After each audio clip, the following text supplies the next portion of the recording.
بعض علماء دین ہے وہ جب نماز شروع کر لیتے گلا کنکار لیتے. فقہا کہتے ہیں کہ ایسی نماز ٹوٹ جاتی ہے. ہدایہ میں لکھا ہے وَتَنَخْنُهُ بِلَا عُذْرٍ تُفْسِدُ الصَّلَاةَ. گلا کنکارنا بغیر سخت مجبوری کے نماز فاسد ہوتی ہے، ٹوٹ جاتی ہے. ایک بہت بڑے عالم تھے اور واقعی مسلم عالم تھے. ہمارے یہاں مہمان ہوتے تھے تو نماز کے بھی شوقین تھے، میں ان سے پڑھاتا تھا.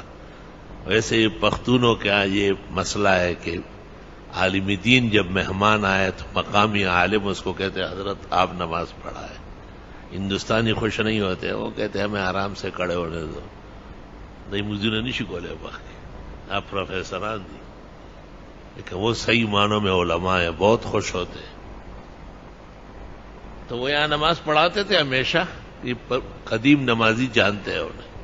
لیکن عجیب بات ہے کہ جب وہ اللہ اکبر کر کے اس کے بعد غلط 2-4 دفعہ کنکارتے تھے، اور پھر ہر ادا میں اور رکن میں. تو ایک دن میں نے ان سے پوچھا کہ اسے نماز جو آپ پڑھاتے ہیں یہ ہو جاتی ہے؟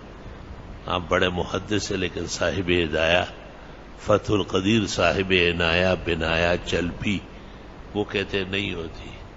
یہ میرا گلا خراب ہے، آپ کو معلوم نہیں ہے، سخت سردی لگی ہے. میں نے کہا نماز 4 منٹ کی ہے، اس میں آپ 13 مرتبہ کنکارے، اور 1 گھنٹہ ہو گیا کہ آپ دفتر کے سامنے بیٹھے، ایک دفعہ بھی نہیں کنکارا. کوئی سردی وردی نظر زکام نہیں ہے، خراب عادت ہے.